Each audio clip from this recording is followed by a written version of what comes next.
إن الحمد لله نحمده ونستعينه ونستغفره ونعوذ بالله من شرور أنفسنا ومن سيئات أعمالنا من يهده الله فلا مضل له ومن يضلله فلا هادي له وأشهد أن لا إله إلا الله وحده لا شريك له وأشهد أن محمدا عبده ورسوله يا أيها الذين آمنوا اتقوا الله حق تقاته ولا تموتن إلا وأنتم مسلمون يا أيها الناس اتقوا ربكم الذي خلقكم من نفس واحدة وخلق منها زوجها وبث منهما رجالا كثيرا ونساء واتقوا الله الذي تساءلون به والأرحام إن الله كان عليكم رقيبا يا أيها الذين آمنوا اتقوا الله وقولوا قولا سديدا يصلح لكم أعمالكم ويغفر لكم ذنوبكم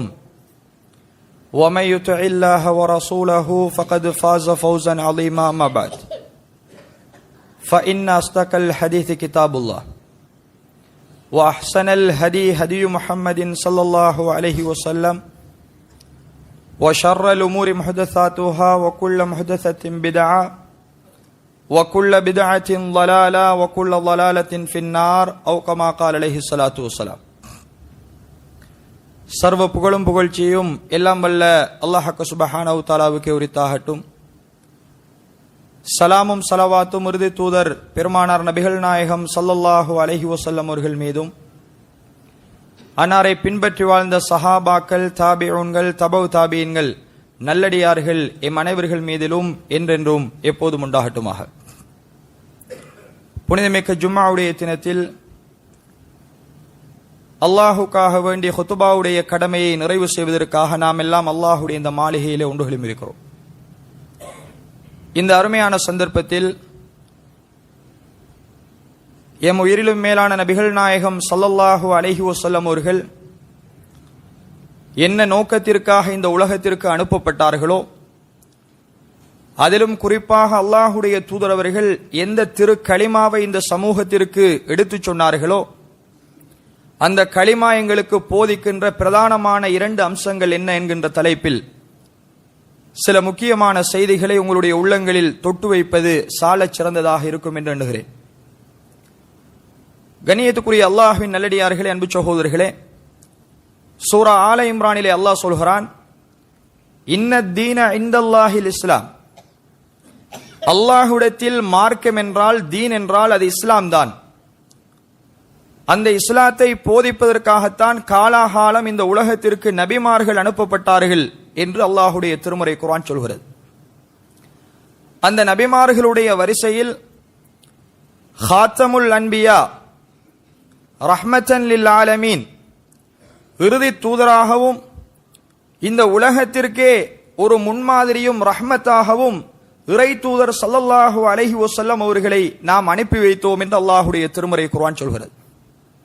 எல்லா நபிமார்களும் எந்த களிமாவை இந்த சமூகத்திற்கு போதித்தார்களோ, எந்த தௌஹீதை இந்த சமூகத்தில் விதைத்தார்களோ, அதே திருக்களிமாவை சொல்லுவதற்காகத்தான் இந்த முஹம்மதையும் இந்த சமூகத்திற்கு நாம் அனுப்பினோம் என்று அல்லாஹுடைய திருமறை குர்ஆன் சொல்கிறது. அவர் அனுப்பப்பட்ட சமூகம் மிக பெரும் ஜாஹிலியத்து சமூகமாக இருந்தார்கள் என்பதை அல்லாஹுடைய குர்ஆன் சொல்லித்தான் நாங்கள் தெரிய வேண்டும் என்பதில்லை. அந்த அளவுக்கு அந்த சமூகத்தை பற்றிய வரலாற்றை நாங்கள் படித்திருக்கின்றோம். கொலையும் கொள்ளையும் விபச்சாரமும் இணை வைப்பும் நிறைந்திருந்த சமூகத்தில் நபிகள் நாயகம் ஸல்லல்லாஹு அலைஹி வஸல்லம் அவர்கள் லா இலாஹ இல்லல்லாஹ் முஹம்மதுர் ரசூலுல்லாஹ் என்கின்ற களிமாவை சொன்னார்கள். இந்த களிமா கண்ணியத்துக்குரிய சகோதரிகளே 2 பகுதி. ஒன்று லா இலாஹ இல்லல்லாஹ், வணங்க தகுதியானவன் அல்லாஹ்வை தவிர வேறு கடவுள்கள் கிடையாது என்று அல்லாஹுடைய தூதரவர்கள் தௌஹீதை போதித்தார்கள். அந்த தௌஹீதுக்கு எதிரான இணை வைப்புகள் என்னென்னலாம் அந்த சமூகத்தில் ஊடுருவி இருந்ததோ அத்துணை இணை வைப்பையும் அல்லாஹுடைய தூதரவர்கள் துடைத்தெறிந்தார்கள். அவைகளை அல்லாஹுடைய தூதரவர்கள் களைபிடுங்கினார்கள் என்பதை நாங்கள் வரலாற்றிலே பார்க்கிறோம். கலிமாவின் 2வது பகுதி முஹம்மதுர் ரசூலுல்லாஹ், முஹம்மது அல்லாஹுடைய திருத்தூதர்.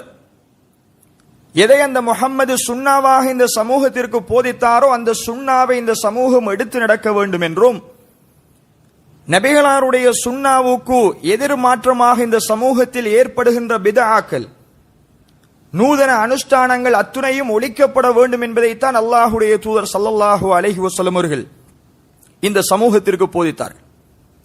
எனவே அல்லாஹ் மாத்திரம் வணங்கப்பட வேண்டும், இணை வைப்புகள் ஒழிக்கப்பட வேண்டும். நபிகளாருடைய சுன்னாவைத்தான் இந்த சமூகம் எடுத்து நடக்க வேண்டும், சுன்னாவுக்கு எதிரான அத்தனை பிதாக்களும் ஒழிக்கப்பட வேண்டும் என்கின்ற பிரதானமான 2 பகுதிகளை உள்ளடக்கியதுதான் நாங்கள் ஏற்றுக்கொண்டிருக்கிற களிமா.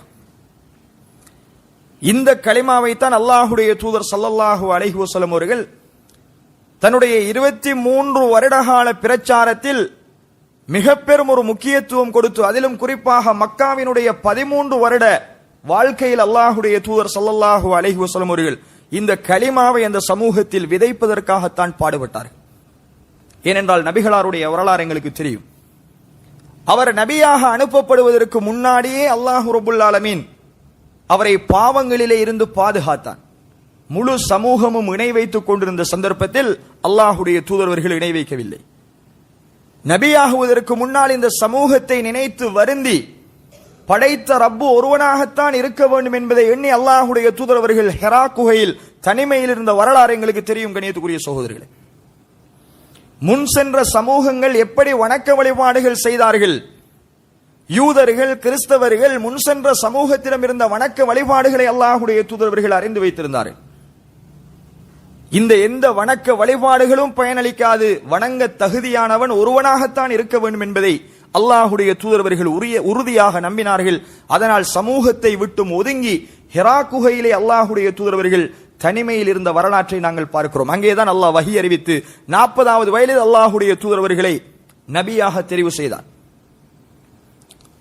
இதனால் அல்லாஹுடைய தூதர் ஸல்லல்லாஹு அலைஹி வஸல்லம் அவர்கள் இஸ்லாத்தை இந்த மக்களுக்கு பிரச்சாரம் செய்கின்ற பொழுது நபிகளாருக்கு மிக துல்லியமாக தெரிந்த ஒரு விடயம், இந்த மக்கள் இணை வைப்பில் மூழ்கி இருக்கிற சமூகம். இந்த மக்கள் அவுலியாக்களை சிலைகளாக வைத்து காபாவை வளைத்து வலம் வருகிற ஒரு சமூகம். அல்லாஹுவை பேரளவில் நம்பியிருந்தாலும் இந்த சமூகத்தில் இணை வைப்பு ஊடுருவி இருக்கின்றது, இதை களைபிடுங்க வேண்டும் என்பதை அல்லாஹுடைய தூதரவர்கள் முதலாவது ஆயுதமாக எடுத்தார்கள். லா இலாஹ இல்லல்லாஹ், வணங்க தகுதியானவன் அல்லாஹ்வை தவிர வேறு யாரும் இல்லை. முதலாவது தடை நஹைதுக்கும் அன் ஜியாரத்தில் குபூர். இஸ்லாத்துக்குள்ள வந்த சஹாபாக்களுக்கு ஆரம்பத்தில் அல்லாஹுடைய தூதரவர்கள் தடை செய்த அம்சம் என்ன கணியத்துக்குரிய சகோதரர்களே? உங்களை நான் கபறுகளை ஜியாரத்து செய்வதை விட்டும் தடுக்கிறேன் என்றார்கள் அல்லாஹுடைய தூதர். என்ன காரணம்? ஆரம்பத்தில் ஏன் கபர் ஜியாரத்து தடுக்கப்பட்டது? அப்பொழுதுதான் அந்த சமூகம் காவிர்களாக இருந்து கொண்டு சிலையை வணங்கிவிட்டு இஸ்லாத்தை ஏற்றுக்கொண்ட ஒரு சமூகம். அப்பொழுதுதான் அவுலியாக்களை கொண்டு அல்லாஹுவை நெருங்க முடியும் என்கின்ற அவுலியா கொள்கையில இருந்து இஸ்லாத்துக்குள் வந்த சமூகம். அந்த சமூகத்திடத்தில் அந்த நம்பிக்கை வேரூண்டு இருக்கின்ற பொழுது அவர்கள் இஸ்லாத்திற்குள் வந்த பிறகும் மீண்டும் அந்த ஜாஹிலியத்திற்குள் போய்விடக் கூடாது, கபர்களை வழிபடுகின்ற நிலைக்கு அவர்கள் தள்ளப்பட்டு விடக்கூடாது, மீண்டும் இணை வைப்பவர்களிடத்தில் வந்துவிடக் கூடாது. அல்லாஹுடைய தூதரவர்கள் கபர் ஜியாரத்தை தடுத்தார்கள். மீண்டும் எப்பொழுது அது அனுமதிக்கப்படுகிறது? அல்லாஹுடைய தூதர்கள் சொன்னார்கள், நஹைதுக்கும் அன் ஜியாரத்தில் குபூர். பிற்பட்ட காலப்பகுதியில் உங்களுக்கு நான் கபறுகளை ஜியாரத்து செய்வதை தடுத்திருந்தேன், ஃபஸூருஹா, இப்பொழுது நீங்கள் தாராளமாக கபறுகளை ஜியாரத்து செய்யலாம். அல்லாஹுடைய தூதரவர்களுக்கு நம்பிக்கை வந்துவிட்டது, இந்த சமூகம் மீண்டும் இணை வைப்புக்குள் போகாது, மீண்டும் இந்த சமூகம் கபர் வணக்கத்துக்கிட்ட போகாது, இந்த சமூகம் அல்லாஹ்வை விடுத்து இன்னொருவரை வணங்காது என்கின்ற அகீதாவை, கலிமா தௌஹீதை அல்லாஹுடைய தூதரவர்கள் ஆணித்தரமாக உள்ளத்திலே விதைத்துவிட்டு மீண்டும் கபறுகளை நீங்கள் ஜியாரத்து செய்யலாம், அது உங்களுக்கு மறுமையையும் மரணத்தையும் ஞாபகம் ஊட்டும் என்று சொன்னார். சொல்லிவிட்டு அல்லாஹுடைய தூதர்கள் சொன்னார்கள், இதற்கு பிறகு நீங்கள் இணை வைப்பீர்கள் என்று நான் உங்களை பயப்படவில்லை, ஆனால் உங்களுக்குள் இந்த உலக விவகாரங்களில் நீங்கள் அடித்துக் கொள்வீர்களோ என்றுதான் நான் பயப்படுகிறேன் என்று சொன்னார்கள் அல்லாஹுடைய தூதர் ஸல்லல்லாஹு அலைஹி வஸல்லம். எனவே இஸ்லாத்திற்குள் வந்ததன் பின்னால் நபிகள் நாயகம் ஸல்லல்லாஹு அலைஹி வஸல்லம் அவர்கள் என்னென்ன வழிகளில் இந்த இஸ்லாத்திற்குள் இணை வைப்பு வருமோ அத்துணை வழிகளையும் தடை செய்தார்கள் கணியத்துக்குரிய சகோதரர். அதனால தான் பார்க்கிறோம் அல்லாஹுடைய தூதர் அவர்களுடைய இறுதி காலகட்டம். மரண தருவாயில் அல்லாஹுடைய தூதர் இருக்கின்ற பொழுது பள்ளிவாசல்ல போய் மிம்பர்ல உட்கார்ந்து சொன்னார்கள், லஅனல்லாஹுல் யஹூத வன் நஸாரா, யூத கிறிஸ்தவர்களை அல்லாஹ் சபிப்பானாக. இத்தஹது குபூர அன்பியாயிஹிம் மஸ்ஜிதா, அவர்களுடைய நபிமார்கள் மரணித்து விட்டால் அந்த நபிமார்களுடைய கபறுகளை அவர்கள் பள்ளிவாசல்களாக எடுத்துக்கொண்டார்கள். எனவே யாருடைய கபரையும் நீங்கள் வணக்க ஸ்தலமாக எடுத்துக் கொள்ளாதீர்கள் என்று அல்லாஹுடைய தூதர்கள் எச்சரிக்கை செய்ததற்கு அதுதான் பிரதானமான காரணம். இன்னும் சொன்னார்கள், லா தஜ்அலு கப்ரி ஈதா, தோழர்களே, நான் மௌத்தானதன் பின்னால் என்னுடைய கபரை வணங்கப்படுகின்ற இடமாக, விழா கொண்டாடப்படுகின்ற இடமாக நீங்கள் ஆக்கிவிடாதீர்கள். அல்லாஹும்ம லா தஜ்அல் கப்ரி வஸனன் யுஅபத், யா அல்லாஹ், நான் மரணித்ததன் பின்னால் வணங்கப்படுகின்ற ஒரு இடமாக என்னுடைய கபரை நீ ஆக்கிவிடாதே. அல்லாஹுடைய தூதர் ஸல்லல்லாஹு அலைஹி வஸல்லம் அவர்கள் பிரார்த்தித்த செய்தியை பார்க்கிறோம். ஆயிஷா ரலியல்லாஹு அன்ஹா அவர்கள் சொல்கிறார்கள், அல்லாஹுடைய தூதர் அவர்கள் இந்த முன்னறிவிப்பை இந்த சமுதாயத்திற்கு செய்யாமல் விட்டிருந்தால் அல்லாஹுடைய தூதருடைய கபரும் வணங்கப்பட்டிருக்கும். அப்ப என்னென்ன வழிகளில் இந்த இஸ்லாத்திற்குள் இணை வைப்பு நுழையுமோ அத்துணை வழிகளையும் அல்லாஹுடைய தூதர் ஸல்லல்லாஹு அலைஹி வஸல்லம் அவர்கள் முன்கூட்டியே தடுத்தார்கள். ஷாமுக்கு போன முஆத் இப்னு ஜபல் ரலியல்லாஹு அன்ஹு அவர்கள் அல்லாஹுடைய தூதரிடத்தில் வருகிறார். வந்தவர் அல்லாஹுடைய தூதர் ஸல்லல்லாஹு அலைஹி வஸல்லம் அவர்களை நோக்கி சுஜூது செய்ய போனார். மா ஹாதா யா முஆத், முஆதே என்ன செய்கிறீர்கள் என்று கேட்டார்கள் அல்லாஹுடைய தூதர். யா ரசூலல்லாஹ், ஷாம் தேசத்தில் அங்கிருக்கின்ற மன்னர்களுக்கும் தலைவர்களுக்கும் அந்த மக்கள் சுஜூது செய்வதை கண்டேன். எங்களிடத்தில் சுஜூது செய்வதற்கு மிகவும் அருகதையானவர் நீங்கள் தான் அல்லாஹுடைய தூதரே, எனவேதான் உங்களுக்கு நாங்கள் சுஜூது செய்ய கடமைப்பட்டிருக்கிறோம். அல்லாஹுடைய தூதர் சொன்னார்கள், லா தஃஅலு, ஒரு காலமும் அப்படி செய்து விடாதீர்கள். இந்த உலகத்தில் ஒரு மனிதன் அல்லாஹ்வை தவிர இன்னொரு மனிதனுக்கு சுஜூது செய்வதாக இருந்தால், ஒரு மனைவி கணவனுக்கு சுஜூது செய்யுமாறு நான் கட்டளையிட்டிருப்பேன், அதுவும் அனுமதி இல்லை என்றார்கள் அல்லாஹுடைய தூதர். எந்த ஒரு மனிதனும் இன்னொரு மனிதனுக்கு சாஷ்டாங்கம் செய்யக்கூடாது, சிரம்பணியக்கூடாது. அல்லாஹுடைய தூதர் ஸல்லல்லாஹு அலைஹி வஸல்லம் அவர்கள் தடுத்தார். சஹாபாக்களுடைய சபைக்கு அல்லாஹுடைய தூதர்வர்கள் வந்தால் சஹாபாக்கள் எழுந்து நின்றார்கள் மரியாதை நிமித்தம். அல்லாஹுடைய தூதர்வர்கள் வருகிறார்கள். ரசூலுல்லாஹ் சொன்னார்கள், நான் வருவதை கண்டால் யாரும் எழும்பக்கூடாது. எழும்பி நிற்றல் கியாம் என்பது அல்லாஹுக்கு மட்டும்தான். மரியாதை என்கின்ற வணக்கம் அல்லாஹுக்கு மட்டும்தான். எவன் ஒருவன் தான் வருகின்ற பொழுது எழும்பி நிற்க வேண்டும் என்று விரும்புகின்றானோ ஃபல்யதபவ்வ மக்அதஹு மினன் நார், அவன் தன்னுடைய இடத்தை நரகத்திலே ஆக்கிக் கொள்ளட்டும் என்றார்கள் அல்லாஹுடைய தூதர் ஸல்லல்லாஹு அலைஹி வஸல்லம். மரியாதைக்காக நான் வருவதை கண்டால் எழும்ப வேண்டாம். நபிகளார் பயந்ததெல்லாம் அந்த எழும்புதல் நாளை இணை வைப்பாக மாறிவிடும். இணை வைப்பு நுழைகின்ற ஒவ்வொரு வாயிலையும் அல்லாஹுடைய தூதர் ஸல்லல்லாஹு அலைஹி வஸல்லம் அவர்கள் தடுத்தார்கள். குல்லு முஸவ்விரின் ஃபின்னார், உருவப்படங்களை வரைகின்ற ஒவ்வொருவனும் நரகத்திலே என்றார்கள் அல்லாஹுடைய தூதர். உருவப்படம் வரையாதீர்கள், உயிருள்ள எந்த பொருளையும் நீங்கள் வரைய வேண்டாம். அப்படி வரைந்தால் அது நாளை மறுமையில் அதற்கு ரூஹ் கொடுக்கப்பட்டு அதன் மூலமாகவே அவனை அல்லாஹ் நரகத்தில் போட்டு தண்டிப்பான் என்றார்கள் அல்லாஹுடைய தூதர். ரசூலுல்லாஹ் பயந்தது உருவங்களை வணங்கி வைத்து வழிபடுகின்ற ஒரு வழிபாடு இந்த சமூகத்தில் வரக்கூடாது. என்ற முன் சென்ற சமூகங்களில் உம்மு ஹபீபா ரலியல்லாஹு அன்ஹா அவர்களும் உம்மு சலமா ரலியல்லாஹு அன்ஹா அவர்களும் வந்து சொல்கிறார்கள், யா ரசூலல்லாஹ், நாங்கள் ஹபஷாவுக்கு போன நேரத்தில் அங்கே ஒரு கோயிலில் உருவப்படங்கள் வைத்து வழிபாடு நடக்கப்படுவதை கண்டோம். அல்லாஹுடைய தூதர்கள் சொன்னார்கள், உலாயிக ஷிராருல் ஹல்கி இன்தல்லாஹ், அவர்களுடைய நல்லடியார்கள் மரணித்து விட்டால் அவர்களை உருவங்களாக வரைந்து வைத்து அவர்கள் வழிபட்டார்கள். அவர்கள்தான் மறுமை நாளில் அல்லாஹ்விடத்தில் மிக கெட்ட ஒரு படைப்பென்றார்கள் அல்லாஹுடைய தூதர். எனவே உங்களில் யாரும் உருவப்படங்களை வரையக்கூடாது. இந்த உலகத்தில் தோன்றின எல்லா தலைவர்களுக்கும் உருவப்படம் இருக்கிறது. உருவப்படம் இல்லாத ஒரே ஒரு தலைவர் ரசூலுல்லாஹி ஸல்லல்லாஹு அலைஹி வஸல்லம் அவர்கள் மட்டும்தான். ஏன் சஹாபாக்களில் உருவப்படம் வரைய தெரியாதவர்கள் இருந்தார்களா? நன்றாக உருவம் வரைய தெரிந்தவர்கள் இருந்தார்கள். கண்ணியத்துக்குரிய சகோதரர்களே, அல்லாஹுடைய தூதர் அவர்கள் அதை கடுமையான பாவமாக எச்சரித்தது. நாளை மறுமையில் அதனால் நீங்கள் தண்டிக்கப்படுவீர்கள், எனவே யாரும் உருவப்படம் வரைய வேண்டாம், வரைகின்றவர் நரகத்திலே என்று சொன்னதற்கு காரணம், ஒரு உருவத்தை வரைந்து அதை வீடுகளிலே மாட்டி வைத்து நீங்கள் இணை வைப்புக்குள் தள்ளப்படுகின்ற ஒரு காரியம் நடந்துவிடக் கூடாது என்பதனால் முன்கூட்டியே அந்த தவறை அல்லாஹுடைய தூதர்கள் தடுத்தார். ஆயிஷா நாயகனுடைய வீட்டுக்கு வாராங்க. வீட்டுக்கு முன்னால் ஒரு திரை சீலை தொங்க விடப்பட்டிருக்கின்றது. அதிலே உருவப்படத்தை ரசூலுல்லாஹ் கண்டார்கள். அல்லாஹுடைய தூதருடைய முகம் கடுகெடுத்தது, நபிகளாருடைய கண் புருவங்கள் உயர்ந்தது. அல்லாஹுடைய தூதர் அவர்கள் கோபப்பட்டு வீட்டுக்குள்ள போகாமல் அப்படியே திரும்பி போய்விட்டார்கள். அல்லாஹுடைய தூதரவர்கள் பயந்ததெல்லாம் ஒரு வீட்டுக்குள் உருவப்படம் நுழைந்தால் அங்கே இணை வைப்பு வந்துவிடுமோ என்று அஞ்சினார்கள். அதனால தான் சொன்னார்கள், எந்த வீட்டில் நாயும் உருவப்படமும் இருக்குமோ அங்கே மலாயிக்காமார்கள் வரமாட்டார்கள் என்று சொன்னார்.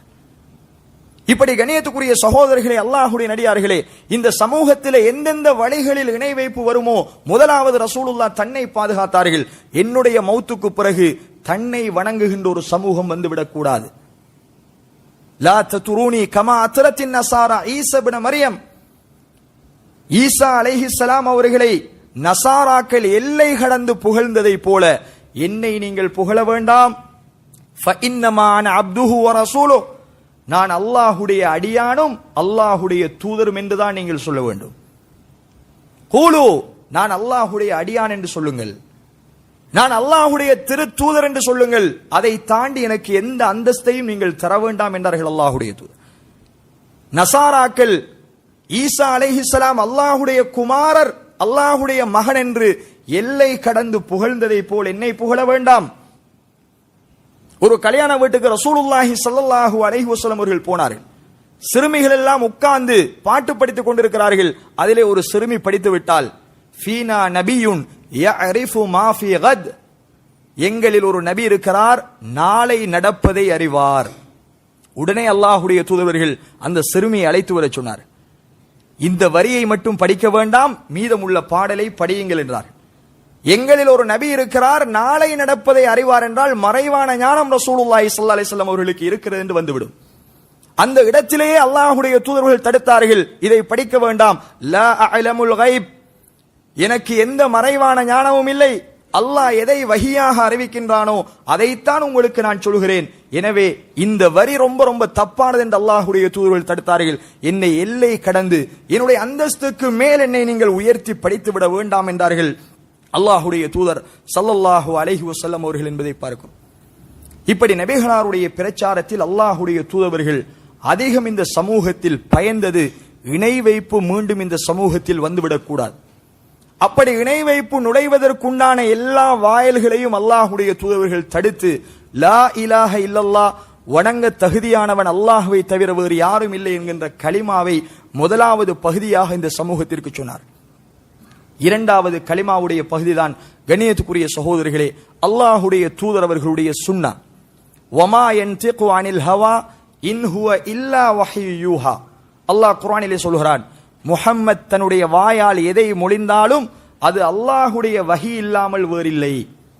அல்லாஹ் வஹியாக அறிவிப்பதைத்தான் இந்த முஹம்மத் இந்த சமூகத்திற்கு சொல்லுவார் என்று அல்லாஹ் குர்ஆனிலே சொல்கிறான். எந்த அளவுக்கு சொல்கிறான் தெரியுமா? வலவ் தகவ்வல அலைனா பஅல் அகாவில், எங்களுடைய இறை தூதராக உங்களுக்கு நியமிக்கப்பட்டிருக்கின்ற முஹம்மது இருக்கின்றாரே, இந்த முஹம்மத் எங்களுடைய இந்த மார்க்கத்தில் அவருடைய மனோ இச்சை பிரகாரம் ஒரு கதை சொல்லி விடுவாராக இருந்தால், அல்லாஹ் சொல்கிறான் ரசூலுல்லாஹ்வுக்கு எச்சரிக்கை. இந்த முஹம்மது எங்களுடைய இந்த மார்க்கத்தில் அவரை இறை தூதராக நாம் அனுப்பி இருக்கின்றோம் என்பதற்காக எங்களுடைய பெயரில் அவர் ஒரு கதையை புனைந்துரைப்பாராக இருந்தால், அல்லாஹ்வுடைய எச்சரிக்கை, லஅഖذனா மின்ஹு பில் யமீன், முஹம்மதை வலது கரத்தால் பிடிப்போம், சும்ம லகதஅனா மின்ஹுல் வதீன், அவருடைய நாடி நரம்புகளை துண்டித்து விடுவோம் என்று அல்லாஹ் சொல்கிறான். யாருக்கு? அல்லாஹுடைய தூதர் ஸல்லல்லாஹு அலைஹி வஸல்லம் அவர்களுக்கே அல்லாஹ் சொல்கிறான். அந்த முஹம்மது எதை சொல்லுவதானாலும் நாம் எதை வஹியாக அறிவிக்கிறோமோ அதைத்தான் சொல்ல வேண்டும். எங்களுடைய கட்டளை இல்லாமல் இந்த முஹம்மது உங்களுக்கு ஏதாவது மார்க்கம் என்று போதித்தால் அவரையும் பிடிப்போம், அவருடைய நரம்பை தரிப்போம் என்று அல்லாஹ் சொல்கிறான். அல்லாஹுடைய தூதர் ஸல்லல்லாஹு அலைஹி வஸல்லம் அவர்கள் இந்த சமூகத்திற்கு எடுத்து இயம்பிய, இந்த சமூகத்தில் அல்லாஹுடைய தூதரவர்கள் விதைத்த ஒவ்வொன்றும் சுன்னாக்கள். கண்ணியத்துக்குரிய சகோதரர்களே, அல்லாஹுடைய தூதரவர்கள் அதிகம் பயந்தார்கள். ஹஜ்ஜத்துல் வதா பேருரை ஹிஜ்ரி 10ஆம் ஆண்டு அல்லாஹுடைய தூதரவர்கள் ஒட்டுமொத்த லட்சக்கணக்கான சஹாபாக்களுக்கு முன்னால் தன்னுடைய அரஃபா பெருவழியிலே அல்லாஹுடைய தூதரவர்கள் கேட்டார்கள், நான் என்னுடைய ரிசாலத்தை உங்களுக்கு ஒப்புவித்து விட்டேனா?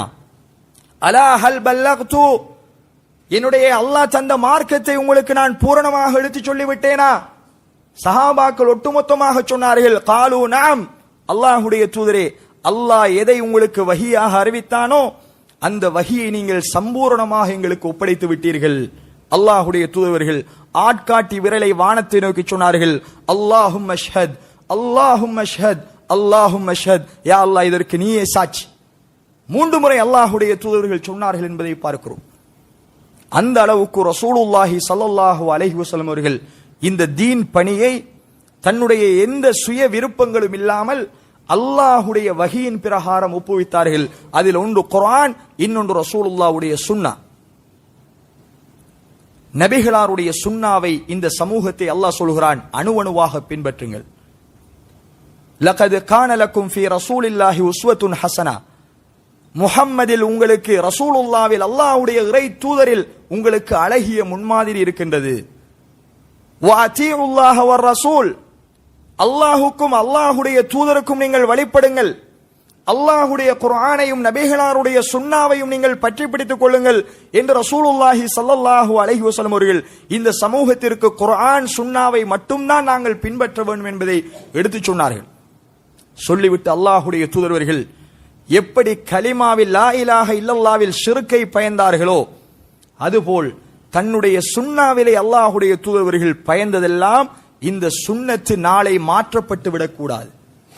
இந்த சுன்னத்தில் இல்லாத ஒரு புது விடயம் புதுசாக உருவாகி நுழைவிக்கப்பட்டு விடக்கூடாது, அல்லது நான் சுன்னா என்று சொன்ன ஒரு விடயம் இல்லை என்று மறக்கப்பட்டு விடக்கூடாது என்கின்ற பிதஅத்தை அல்லாஹுடைய தூதர் ஸல்லல்லாஹு அலைஹி வஸல்லம் அவர்கள் அதிகம் பயந்தார்கள். அதனால தான் பார்க்கின்றோம், நபிகள் நாயகம் ஸல்லல்லாஹு அலைஹி வஸல்லம் அவர்கள் எந்த உரை இந்த சமுதாயத்திற்கு நிகழ்த்தினாலும் தன்னுடைய உரையினுடைய ஆரம்பத்தில் அல்லாஹுடைய தூதர்கள் சொன்னது என்ன கண்ணியத்துக்குரிய சகோதரர்களே, ஃபஇன்ன அஸ்தகல் ஹதீஸி கிதாபுல்லாஹ், வார்த்தைகளில் மிக மிக உண்மையான வார்த்தை அல்லாஹுடைய கிதாபாகிய குர்ஆன். ஹைரல் ஹதி ஹதியு முஹம்மதின் ஸல்லல்லாஹு அலைஹி வஸல்லம், வழிகாட்டல்களில் மிக மிக சிறந்த வழிகாட்டுதல் நபிகளாருடைய வழிகாட்டுதல், நபிகளாருடைய சுன்னா. சொல்லிவிட்டு சொன்னார்கள், வ ஷர்ரல் உமூரி முஹ்தஸாத்துஹா, தெரிந்து கொள்ளுங்கள், காரியங்களில் மிக மிக மிக மிக கெட்ட காரியம் மார்க்கத்தில் புதுமைகளை உண்டு பண்ணுதல். மார்க்கத்தில் இல்லாத ஒரு அம்சத்தை மார்க்கம் என்று சொல்லுதல் தான் இந்த உலகத்திலே இருக்கின்ற பாவங்களில் எல்லாம் காரியங்களில் எல்லாம் கெட்ட காரியம் என்று அல்லாஹுடைய தூதர்கள் சொன்னார். சொல்லிவிட்டு சொன்னார்கள், குல்ல முஹ்தஸத்தின் பிதஆ, மார்க்கத்தின் பெயரால் உருவாக்கப்படுகின்ற ஒவ்வொரு புதுமையான காரியங்களும் பிதஅத்துக்கள். வகுல்ல பிதஅத்தின் வலாலா, ஒவ்வொரு பிதஅத்தான காரியமும் வழிகேடு. வகுல்ல வலாலத்தின் ஃபின்னார், ஒவ்வொரு வழிகேடும் நரகத்தில்.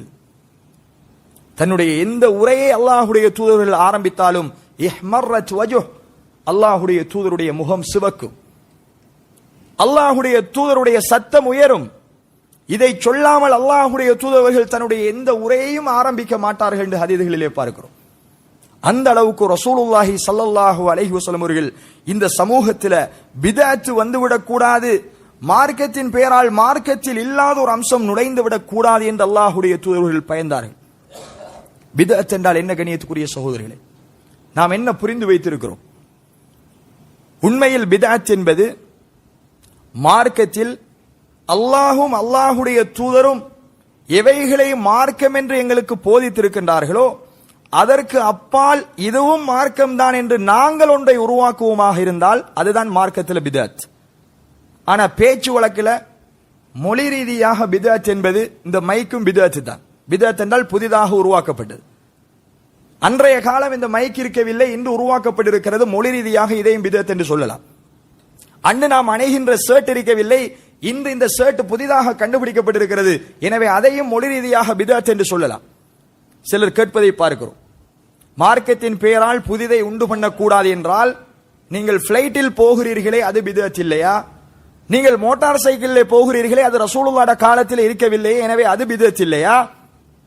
நீங்கள் சோறு சாப்பிடுகின்றீர்களே ரசூலுல்லாஹ்வுடைய காலத்தில் ரொட்டி தானே இருந்தது, எனவே சோறு பிதஅத் இல்லையா என்று கேட்பார்கள். கண்ணியத்துக்குரிய சகோதரிகளே, பிதஅத் என்கின்ற வார்த்தையை மொழி ரீதியாக இந்த உலகத்தில் எதெல்லாம் புதுசாக கண்டுபிடிக்கப்படுகிறதோ அத்துணைக்கும் சொல்லலாம். ஆனால் மார்க்கத்தில் ரசூலுல்லாஹ் சொன்ன பிதஅத் என்ன? 2 பிரதானமான செய்தியை ரசூலுல்லாஹ் சொன்னார். முஸ்லிம் கிரந்தத்தில் பதிவு செய்யப்படுகிறது. ஆயிஷா ரலியல்லாஹு அன்ஹா அவர்கள் அறிவிக்கின்றார்கள், மன் அஹ்தஸ ஃபீ அம்ரினா ஹாதா மா லைஸ மின். ரசூலுல்லாஹ் சொன்னார்கள், எங்களுடைய இந்த மார்க்கத்தில் இல்லாத ஒன்றை எவரொருவர் புதிதாக உருவாக்குவாரோ ஃபஹுவ ரத்துன், அது நிராகரிக்கப்படும், அது தூக்கி வீசப்படும் என்று சொன்னார். இதுதான் அடிப்படை. அல்லாஹ்வுடைய தூதரவர்கள் இன்னென்ன காரியங்கள் பிதஅத் என்று அடையாளப்படுத்தல. அல்லாஹ்வுடைய தூதரவர்கள் பொதுவான ஒரு காயிதாவை எங்களுக்கு விட்டு சென்றார்கள். நான் உங்களுக்கு ஒப்புவித்த அத்துணையும் சுன்னா. இந்த சுன்னாவில் இல்லாமல், இந்த மார்க்கத்தில் இல்லாமல், குர்ஆனிலும் சுன்னாவிலும் நானும் அல்லாஹும் சொல்லாத ஒரு காரியம் புதிதாக நுழைவிக்கப்படுமாக இருந்தால், நன்றாக கவனியுங்கள், மா லைஸ மின், மார்க்கத்தில் இல்லாதது புதிதாக உருவாக்கப்பட்டால் ஃபஹுவ ரத்துன், அது இந்த மார்க்கத்தில் ஏற்றுக்கொள்ளப்படாது என்றார். இன்னும் ஆயிஷா ரலியல்லாஹு அன்ஹா அவர்கள் தெளிவாக சொன்னார்கள், மன் அமில அமலன் லைஸ அலைஹி அம்ருனா ஃபஹுவ ரத்துன், யார் ஒருவர் அமல் ஒன்றை செய்கிறாரோ அந்த அமல் குறித்து நாங்கள் எந்த கட்டளையும் உங்களுக்கு இடவில்லை என்றால், மார்க்கத்தினுடைய வழிகாட்டல் அந்த அமலுக்கு இல்லை என்றால், அது என்ன பெரிய அமலாக இருந்தாலும் ஃபஹுவ ரத்துன், அது நிராகரிக்கப்படும். தொழுகைதானே, நோன்புதானே, இபாதத்து திக்ர் தானே, ஸலவாத்து தானே என்று எதையும் நீங்கள் நன்மையாக கருதி ரசூலுல்லாஹ் சொல்லாத ஒன்றை இந்த மார்க்கத்தில் நுழைவித்தால் அதுதான் பிதஅத். குல்லு பிதஅத்தின் ضلاலா வ குல்லு ضلالத்தின் ஃபின்னார். ஒவ்வொரு பிதஅத்தும் வழிகேடு, ஒவ்வொரு வழிகேடும் நரகத்தில். அப்போ உலகத்தில் சொல்லு ரீதியாக எதை பிதஅத் என்று சொன்னாலும் மார்க்கத்தின் பெயரால் ஒன்றை புதிதாக உருவாக்குவதுதான் இந்த இஸ்லாமிய மார்க்கத்தில் இஸ்லாம் சொன்ன பிதஅத் என்பதை கண்ணியத்துக்குரிய சகோதரர்களை நாங்கள் புரிந்து கொள்ள வேண்டும். பிதஅத்தில நல்ல பிதஅத்து கெட்ட பிதஅத் என்கின்ற எந்த பிரிவும் கிடையாது. சிலர் ஒரு இபாதத்தை உண்டு பண்ணிவிட்டு அல்லது ஒரு அமலை செய்துவிட்டு அல்லது வித்தியாசமான முறையில் ஒரு ஸலவாத்தை ஓதிவிட்டு இது நன்மைதானே, இது நல்ல பிதஅத், இதற்கு மார்க்கத்தில் தடையில்லை என்று சொல்வதை பார்க்கிறோம். அல்லாஹ்வுடைய தூதர் சொன்னார்கள், குல்லு பிதஅத்தின் ضلاலா, பிதஅத்தில் நல்ல பிதஅத்து கெட்ட பிதஅத் என்கின்ற பாகுபாடே கிடையாது, எல்லா பிதஅத்தும் வழிகேடு என்றார்கள் அல்லாஹ்வுடைய தூதர். நீங்களாக ஒன்றை உருவாக்கிவிட்டு அதற்கு நல்ல பிதஅத் என்று பெயர் வைத்தால், இமாம் மாலிக் ரஹிமஹுல்லாஹ் அவர்கள் சொல்கின்ற செய்தி நன்றாக கவனியுங்கள். இமாம் மாலிக் ரஹிமஹுல்லாஹ் அவர்கள் சொன்னார்கள், மன் இப்ததஅ ஃபில் இஸ்லாமி பிதஅத்தன் யராஹா ஹஸனா, யார் ஒருவர் இந்த மார்க்கத்தில் ஒரு பிதஅத்தை உண்டு பண்ணிவிட்டு அது நல்லதுதானே என்று கருதுகிறாரோ ஃபகத் ஸஅம அன்ன முஹம்மதன் ஹானர் ரிசாலா, அவர் என்ன உறுதி கொள்கிறார் தெரியுமா? முஹம்மது ஸல்லல்லாஹு அலைஹி வஸல்லம் அவர்கள் இந்த ரிசாலத்து பணியில் மோசடி செய்து விட்டார். அதான் யதார்த்தம். இமாம் மாலிக் ரஹிமஹுல்லாஹ் அவர்கள் அதை தெளிவாக சொல்கிறார்கள். நீங்களாக ஒன்றை மார்க்கமாக உருவாக்கி இது நல்லதுதானே என்று கருதி செய்தால் நீங்கள் சொல்ல வருகின்ற கருத்து ரசூலுல்லாஹ் சொல்லாமல் போனதை நாங்கள் உருவாக்கி இருக்கிறோம், அல்லாஹ்வுடைய தூதரவர்கள் இந்த மார்க்கத்தில் மோசடி செய்துவிட்டு போய்விட்டார் என்பதை நீங்கள் சொல்லுவதற்கு சமன் இந்த மார்க்கத்தில் நீங்கள் ஒரு பிதஅத்தை உண்டு பண்ணுவது என்று ரசூலுல்லாஹி ஸல்லல்லாஹு அலைஹி வஸல்லம் சொல்றார். இமாம் மாலிக் ரஹிமஹுல்லாஹ் அவர்கள் சொல்கிறார், சொல்லிவிட்டு சொன்னார்கள், எதெல்லாம் ரசூலுல்லாஹ்வுடைய காலத்தில் மார்க்கமாக இல்லையோ அது இன்றும் மார்க்கமாகாது. எங்களுடைய ஒரே அளவுகோல், கண்ணியத்துக்குரிய சகோதரரை நன்றாக புரிந்து கொள்ளுங்கள், உங்களுடைய உள்ளத்தில் நன்றாக பதிவு செய்து கொள்ளுங்கள், எங்களுடைய ஒரே அளவுகோல் என்ன, இபாதத் இந்த மார்க்கத்தின் பெயரால் இந்த சமூகத்தில் நுழைந்தாலும் ஒரே ஒரு கேள்விதான் கேட்க வேண்டும், அல்லாஹ்வுடைய தூதருடைய காலத்தில் இந்த இபாதத் இருந்ததா, குர்ஆனில் சொல்லப்பட்டிருக்கிறதா, ஹதீஸில் இருக்கிறதா? இல்லை என்றால் கதை முடிகிறது, அது பிதஅத். நபிகளாருடைய சுன்னாவில் இருந்தால் அது சுன்னா. அல்லாஹ்வுடைய தூதர் சொன்னார்கள், யூதர்கள் 72 கூட்டமாக பிரிந்தார்கள், என்னுடைய உம்மத்து 73 கூட்டமாக பிரிவார்கள், குல்லுஹா ஃபின்னார் இல்லா வாஹிதா, 73 கூட்டத்தில் 72 கூட்டமும் நரகத்திற்கு போவார்கள், ஒரே ஒரு கூட்டம் தான் சுவர்க்கத்திற்கு போகும் என்று ரசூலுல்லாஹ் சொன்னார். சஹாபாக்கள் கேட்டார்கள், யா ரசூலல்லாஹ், மாஹிய யா ரசூலல்லாஹ், அல்லாஹ்வுடைய தூதரே அந்த 72 கூட்டத்தையும் உங்களிடத்தில் நாங்கள் கேட்க மாட்டோம், அது நரகத்திற்கு போற கூட்டம், அந்த ஒரு கூட்டம் சுவனம் போகின்ற கூட்டம் யார் என்பதை எங்களுக்கு சொல்லுங்கள் அல்லாஹ்வுடைய தூதரே. இந்த ஹதீஸை சொல்லித்தான் இன்று நமது சமூகத்தில் எத்தனையோ ஜமாத்துகளை, பிரிவுகளை பார்க்கிறோம். ஒவ்வொரு ஜமாத்தும் என்ன சொல்கிறார்கள் தெரியுமா? நாங்க தான் அந்த சுவர்க்கம் போகிற கூட்டம், அந்த 73 கூட்டத்தில் 72 பேர் நரகத்திற்கு போவார்கள், நாங்க தான் சுவர்க்கம் போகிற கூட்டம் என்று சொல்கிறார்கள். ஆனால் அல்லாஹ்வுடைய தூதர்கள் ஹதீஸை அதோடு முடிக்கவில்லை. சஹாபாக்கள் கேட்டார்கள், அந்த கூட்டத்தார் சுவர்க்கம் போகிற அந்த ஒரு கூட்டத்தை எங்களுக்கு சொல்லுங்கள் யா ரசூலல்லாஹ். அல்லாஹ்வுடைய தூதர்கள் சொன்ன அளவுகோல் என்ன தெரியுமா? மா அன தினம். ரசூலுல்லாஹ் பயன்படுத்திய வார்த்தையை பாருங்கள். ரசூலுல்லாஹ் உயிரோடு இருக்கின்ற பொழுது சொல்கிறார்கள், நான் உயிரோடு இருக்கின்ற இன்றைய தினம் நானும் என்னுடைய தோழர்களும் எந்த மார்க்கத்தில் இருக்கின்றோமோ அதே மார்க்கத்தில் கடைசி வரைக்கும் யார் இருக்கின்றார்களோ அவர்கள்தான் அந்த சுவர்க்கம் போகின்ற கூட்டம் என்று ரசூலுல்லாஹி ஸல்லல்லாஹு அலைஹி வஸல்லம் சொன்னார். நபிகளார் சஹாபாக்களுக்கு போதித்தது குர்ஆனும் ஹதீஸும்.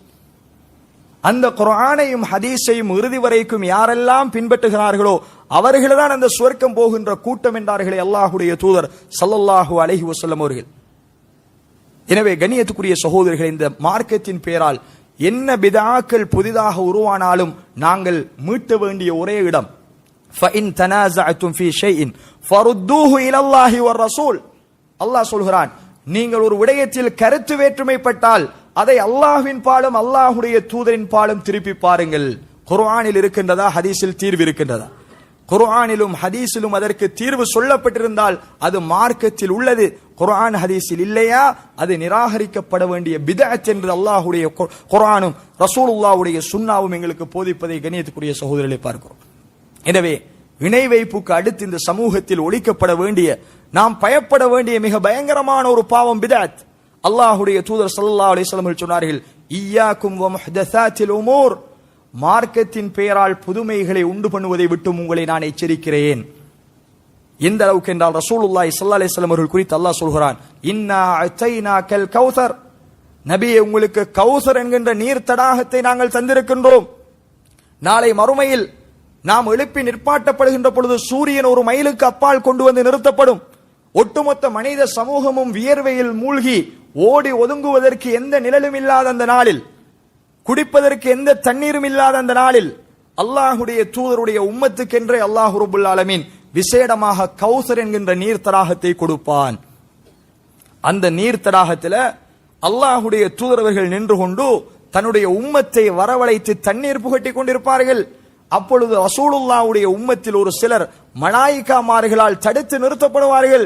யா ரப்பி, அல்லாஹ்வுடைய தூதரவர்கள் அவர்களை கண்டவுடன் சொல்வார்கள், யா அல்லாஹ், அவர்களினுடைய உம்மத்தை சேர்ந்தவர்கள், ஏன் அவர்களை தடுக்கிறீர்கள்?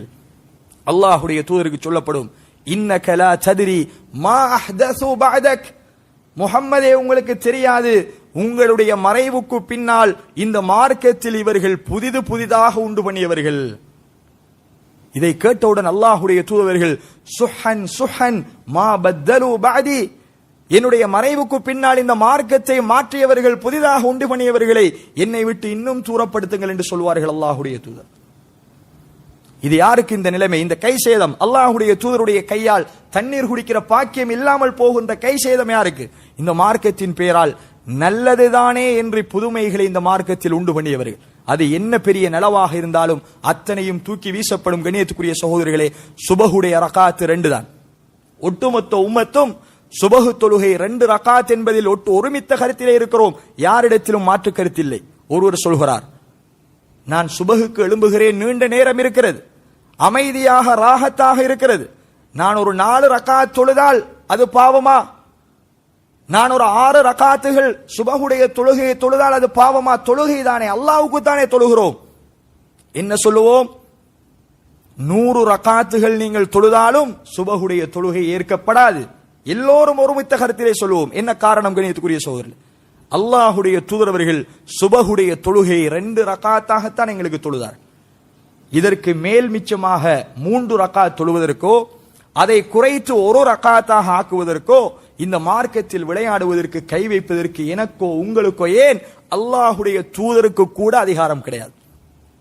எதை அல்லாஹ் வஹியாக கொடுத்தானோ அதை ரசூலுல்லாஹி ஸல்லல்லாஹு அலைஹி வஸல்லம் அவர்கள் வஹியாகத்தான் இந்த சமுதாயத்திற்கு சொன்னார்களே ஒழிய தன்னுடைய மனோ இச்சையால் சொல்லவில்லை. அப்படி சொல்லியிருந்தால் அல்லாஹ் சொல்கிறான், அவரையும் பிடிப்போம், அவருடைய நாடி நரம்பையும் நாங்கள் தரிப்போம் என்று சொல்கிறான். எனவே கண்ணியத்துக்குரிய சகோதரர்களே, நன்மை என்று கருதி அது எவ்வளவு பெரிய அமலாக இருந்தாலும் அல்லாஹ்வுடைய வழிகாட்டலும் அல்லாஹ்வுடைய தூதருடைய வழிகாட்டலும் இல்லாமல் இந்த மார்க்கத்தில் நாங்கள் செய்வோமாக இருந்தால், அதற்கு துணையாக இருப்போமாக இருந்தால், அப்படியான சபைகளில் நாங்கள் உட்காருவோமாக இருந்தால், அன்னிதா சமஅத்தும் ஆயாத்தில்லாஹி யுக்ஃபரு பிஹா அவ் யுஸ்தஹஸவு பிஹா ஃபலா தகூது மாஹும், அல்லாஹுடைய வேத வசனங்கள் நிராகரிக்கப்படுகின்ற இடங்களை நீங்கள் செவியேற்றால், அல்லாஹுடைய வேத வசனங்கள் பரிகாசிக்கப்படுகின்ற இடங்களை நீங்கள் செவியேற்றால், ஃபலா தகுது மாஹும் ஹத்தா யஹூது ஃபீ ஹதீஸின் கைரி, அவர்கள் அதை விடுத்து வேறு காரியங்களில் ஈடுபடும் வரைக்கும் அவர்களோடு போய் நீங்கள் உட்காராதீர்கள். பித்அத் நடக்கிற சபைகள், பாவமான இணை வைப்பு நடக்கின்ற சபைகள், அல்லாஹுடைய வேத வசனங்கள் கேதி கூத்தாடப்படுகின்ற இடங்களுக்கு நீங்கள் போக வேண்டாம், அங்கு உட்கார வேண்டாம். அப்படி நீங்கள் உட்கார்ந்தால் இன்னக்கும் இதன் மிஸ்லுஹும், நீங்களும் அவர்களை போன்றுதான் என்று அல்லாஹ் சொல்கிறார். பாவத்தில் நீங்களும் அவர்களும் சமன். எந்த பித்அத்வாதிக்கும் எந்த பித்ஆவுக்கும் நீங்கள் துணை போகாதீர்கள், அந்த சபையிலேயே நீங்கள் உட்கார வேண்டாம் என்று அல்லாஹ்வுடைய குர்ஆன் எங்களை உபதேசிக்கிறது, எச்சரிக்கிறது. எனவே கண்ணியத்துக்குரிய சகோதரர்களே, எப்படி பித்ஆ என்கின்ற பாவம் பயங்கரமானதோ, நாளை மறுமையிலே எங்களை நரகத்திலே கொண்டு போய் தள்ளுமோ, அதுபோலதான் அந்த பித்அத்திற்கு நாங்கள் துணை போவதும் உதவி செய்வதும், அந்த பித்அத் நடக்கின்ற இடங்களில் நாங்கள் கலந்து கொள்வதும் பாரதூரமான குற்றம் என்பதை புரிந்து எங்களுடைய வாழ்வை சுன்னாவை பின்பற்றுகின்ற வாழ்வாக அமைப்பதற்கு எல்லாம் வல்ல அல்லாஹ் ரப்பல் ஆலமீன் எனக்கும் உங்களுக்கும் துணை புரிவானாக. வா ஆகிரு தஅவானா அல்ஹம்துலில்லாஹி ரப்பில் ஆலமீன்.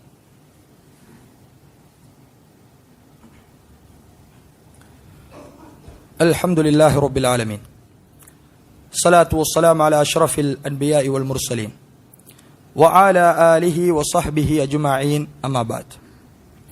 கண்ணியத்துக்குரிய அல்லாஹ்வின் நல்லடியார்களே, அன்பு சகோதரர்களே,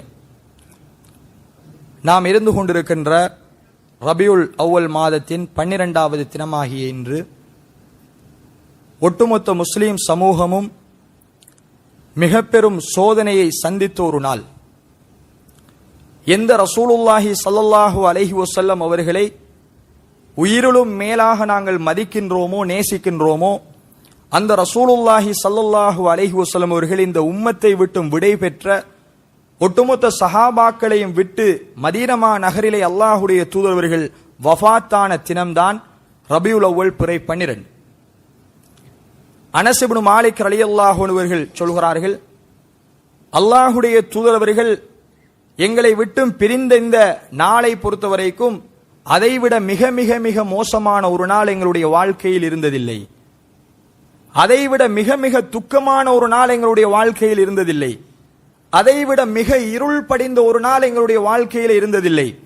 அந்த அளவுக்கு இறை தூதர் ஸல்லல்லாஹு அலைஹி வஸல்லம் அவர்களுடைய பிரிவை தாங்க முடியாமல் மதீனா நகரமே துக்கத்தில் ஆழ்ந்து போன ஒரு தினம்தான் ரபியுல் அவ்வல் பிறை 12. கண்ணியத்துக்குரிய சகோதரர்களே, ஆனால் எந்த தினத்தில் அல்லாஹுடைய தூதர் ஸல்லல்லாஹு அலைஹி வஸல்லம் அவர்கள் மரணித்தார்களோ அதே தினத்தில் ரபியுல் அவ்வல் 12 தான் அல்லாஹுடைய தூதர் ஸல்லல்லாஹு அலைஹி வஸல்லம் அவர்கள் பிறந்தார்கள் என்று சொல்லப்படுகிறது.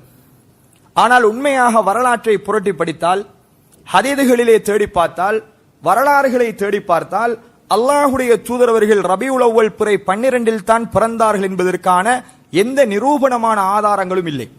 என்ன காரணம்? அல்லாஹுடைய தூதரவர்கள் பிறக்கும் போது நபியாக பிறக்கவில்லை. 40 வயதுக்கு பிறகுதான் அல்லாஹுடைய தூதருக்கே 40வது வயதில் ஹிரா குகையில் வஹி வந்த பின்னாடியும் தான் நபி என்று தெரியாது. அல்லாஹுடைய தூதருடைய வரலாறு நபிகளாருடைய பிறப்புக்கு முன்னால் பாதுகாக்கப்படவில்லை. ஆனால் அல்லாஹுடைய தூதரவர்கள் எப்பொழுது நபியாக பிறந்து இந்த உலகத்தில் ஒரு இறை தூதராக வாழ்ந்தார்களோ அந்த நிமிடம் முதல் ரசூலுல்லாஹ்வுடைய வாழ்க்கை தெள்ள தெளிவாக பாதுகாக்கப்பட்டிருக்கிறது. அவர் என்ன நிறம், அவர் என்ன உயரம், அவருடைய தாடியில் எத்தனை நரைமுடிகள் இருந்தது, ரசூலுல்லாஹ் எப்படி சிரிப்பார்கள், அல்லாஹுடைய தூதர் எப்படி நடப்பார்கள், எப்படி உணவு சாப்பிடுவார்கள், அல்லாஹுடைய தூதருடைய ஒட்டுமொத்த வாழ்க்கையும் சஹாபாக்கள் பாதுகாத்தார்கள். அதுபோலதான் அல்லாஹுடைய தூதரவர்கள் இந்த உலகத்தை விட்டு மறைந்தது ஹிஜ்ரி 11ஆம் ஆண்டு ரபியுல் அவ்வல் பிறை 12 அல்லாஹுடைய தூதரவர்கள் வஃபாத்தானார்கள் என்பது எல்லா அறிஞர்களாலும் எந்த கருத்து வேறுபாடும் இல்லாமல் ஏற்றுக்கொள்ளப்பட்ட ஒரு விஷயம். பிறப்பில் கருத்து வேறுபாடு இருக்கிறது. சிலர் ரமலானில் பிறந்தார்கள் என்று சொல்கிறார்கள், சிலர் ரசூலுல்லாஹ் ரபியுல் அவ்வல் 8 பிறந்தார்கள், 9 பிறந்தார்கள், 11 பிறந்தார்கள், ஏராளமான கருத்துகள் இருப்பதை பார்க்கிறோம். ஆனால் எல்லோரும் ஏற்றுக்கொண்ட ஒரே ஒரு விடயம், அல்லாஹுடைய தூதர் ஸல்லல்லாஹு அலைஹி வஸல்லம் அவர்கள் மரணித்தது ரபியுல் அவ்வல் 12. இன்றைய தினம் கண்ணியத்துக்குரிய சகோதரர்களே, ஒரு மூமினை பொறுத்தவரை ரசூலுல்லாஹி ஸல்லல்லாஹு அலைஹி வஸல்லம் அவர்கள் பிறந்தார்கள் என்பதற்காக அவர் ரஹ்மத்துல் லில் ஆலமீன் இந்த அகிலத்தாருக்கெல்லாம் அருட்கொடையாக இந்த உலகத்திற்கு அனுப்பப்பட்டார் என்பதற்காக அல்லாஹுடைய தூதர் ஸல்லல்லாஹு அலைஹி வஸல்லம் அவர்களுடைய பிறந்த நாளை அனுஷ்டிக்கலாமா? நபிகளாருக்கு பர்த்டே கொண்டாடலாமா? பிறந்த நாள் மௌலிதுன் நபி, மீலாது நபி என்றால் நபிகளாருடைய பிறந்த தினம். அல்லாஹுடைய தூதருக்கு பர்த்டே கொண்டாடுவது, இதை ஒரு முஸ்லிம் தன்னுடைய வாழ்க்கையில் எடுத்து நடக்கலாமா? அல்லது நாம் மேலே பார்த்ததை போல மார்க்கத்தின் பெயரால் புதிதாக உருவாக்கப்பட்டதா என்பதை கண்ணியத்துக்குரிய சகோதரர்களே சுருக்கமாக நானும் நீங்களும் புரிந்து கொள்ள கடமைப்பட்டிருக்கும். இந்த உலகத்தில் 63 வருட காலங்கள் வாழ்ந்த அல்லாஹுடைய தூதர் ஒரு நாளும் தன்னுடைய பிறப்பை ஒட்டி விழா கொண்டாடியதில்லை. நபிகளாருடைய அன்பு மனைவி ஆயிஷா ரலியல்லாஹு அன்ஹா அவர்கள் நபிகளாருடைய பிரிவுக்கு பின்னால் கிட்டத்தட்ட 49 வருடத்துக்கு மேல் இந்த உலகத்தில் வாழ்ந்தார்கள். ஒரு நாள் கூட தன்னுடைய கணவனை நினைத்து அவர்களுக்காக பிறந்த நாள் கொண்டாடவில்லை, துக்க தினமும் கொண்டாடவில்லை.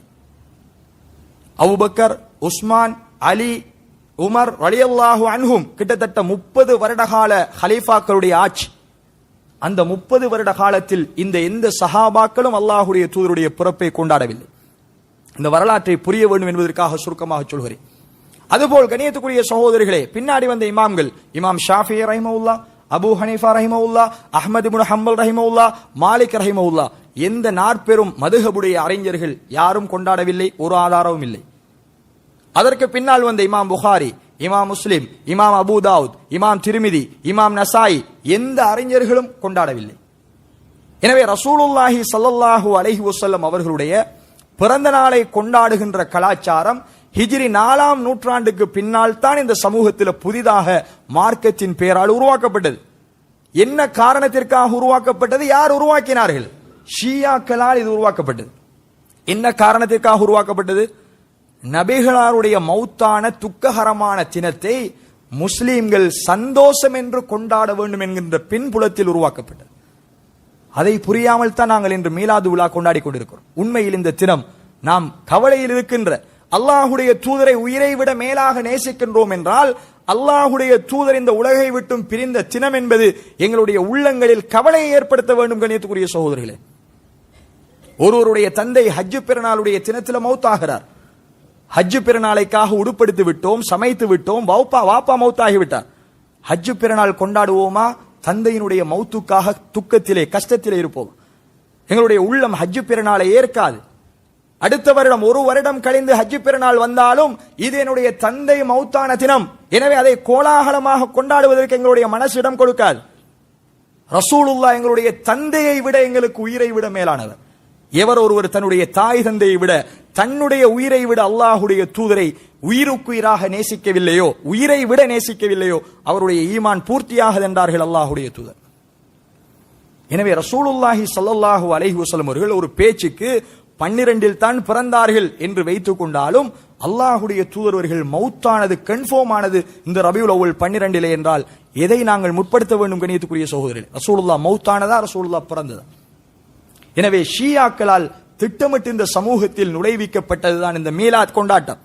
நபிகளாருடைய மௌத்தை இந்த முஸ்லிம் சமூகமே உண்டு திண்டு ஆடல் பாடல்களுடன் சந்தோஷமாக கொண்டாட வேண்டும் என்று அன்று விதை போட்டார்கள்.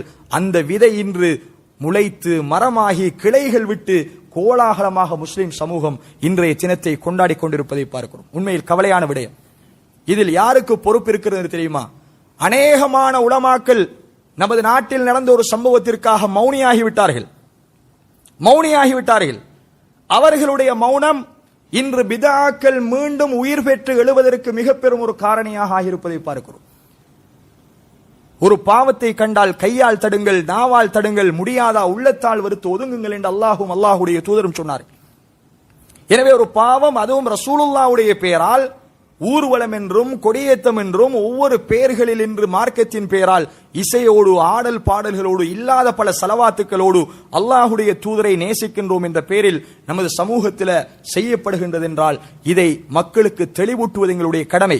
எப்பொழுது அறிவு மழுங்கடிக்கப்பட்டு ஜஹல் இந்த சமுதாயத்தில் பெருகுமோ, மடமை இந்த சமூகத்தில் பெருகுமோ, அன்று மறுமை நெருங்கிவிட்டது என்பதை எதிர்பாருங்கள் என்று ரசூலுல்லாஹ் சொன்னார்கள்.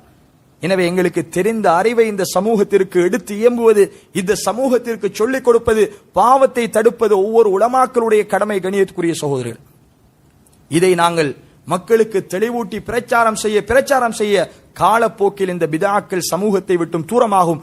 அநேகமானவர்களுக்கு அல்லாஹ் நாடி நேர்வழி கொடுத்திருக்கின்றார்.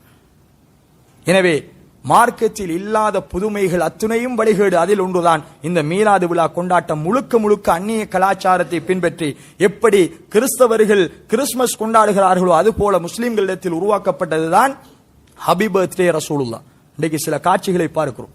முகநூலிலே வாழ்த்து சொல்கிறார்கள், ஹாப்பி பர்த்டே யா ரசூலுல்லாஹ். இந்த அந்நிய கலாச்சாரத்தை ஒழிக்க வந்தார்கள் அல்லாஹ்வுடைய தூதர்கள். அந்த ரசூலுல்லாஹ்வுக்கே ஹாப்பி பர்த்டே யா ரசூலுல்லாஹ். ஈத் மீலாதுன் நபி முபாரக். எப்படி நாங்க ஈதுல் அல்ஹா முபாரக், ஈதுல் ஃபித்ர் முபாரக் என்று சொல்லுவோமோ, மீலாது நபியையும் முபாரக் என்று சொல்லியாச்சு. மீலாது நபிய ஈது மீலாத், மீலாது நபி பெருவிழா பெருநாள், ஈத் என்கிற வார்த்தையும் சேர்க்கப்பட்டு விட்டது. இதுதான் பித்ஆவுக்கு ஒரு சூரத் இல்லை. மார்க்கத்தில் சொல்லப்பட்ட சுன்னாவுக்கு ஒரு சூரத் இருக்கிறது. தொழுவதென்றால் மறுமை வரைக்கும் தொழுகை ஒன்றுதான், ஒரே அமைப்பு தான். ஆனால் பித்அத்து காலத்துக்கு காலம் மாறிக்கொண்டே போகும். அதற்கு ஒரு சூரத் இருக்காது. இன்று இந்த மீலாது நபி விழாவை ஈதுல் அல்ஹா ஈதுல் ஃபித்ரை போல ஈது மீலாத் என்று சொல்ல ஆரம்பித்து விட்டார்கள். இது பித்அத்தினுடைய மிக பெரும் வளர்ச்சி. எனவே அல்லாஹ்வுடைய அழிவொன்று இந்த சமூகத்திற்கு வருமாக இருந்தால் நான் நீங்கள் எல்லோரும் சேர்ந்துதான் அளிக்கப்படுவோம். அல்லாஹ் எங்களை பாதுகாக்க வேண்டும். அல்லாஹுக்கு பிடிக்காத மிகப்பெரிய பாவம் ஒன்று இணை வைப்பு, இன்னொன்று பித்அத். அல்லாஹ்வுடைய மார்க்கத்தை குழி தோண்டி புதைத்து மார்க்கத்தில் இல்லாததை யகூதிகளை போல இந்த மார்க்கத்தில் உண்டு பண்ணுவது, பனு இஸ்ரவேலர்களை போல இந்த மார்க்கத்தில் உண்டு பண்ணுவது, அது அல்லாஹு தஆலா அந்த சமூகத்தை தண்டித்த வரலாற்றை நாங்கள் படித்திருக்கிறோம். எனவே இவைகளை உணர்ந்து பித்ஆக்களை விட்டும் தூரமாகி இந்த பித்அத்துக்கு எதிரான பிரச்சாரங்களை நாங்கள் சமுதாயத்திற்கு செய்து இந்த பித்ஆவையும் ஷிர்க்கையும் விட்டு என்னையும் உங்களையும் அல்லாஹு தஆலா பாதுகாப்பானாக. வ ஆகிரு தஅவானா அல்ஹம்துலில்லாஹி.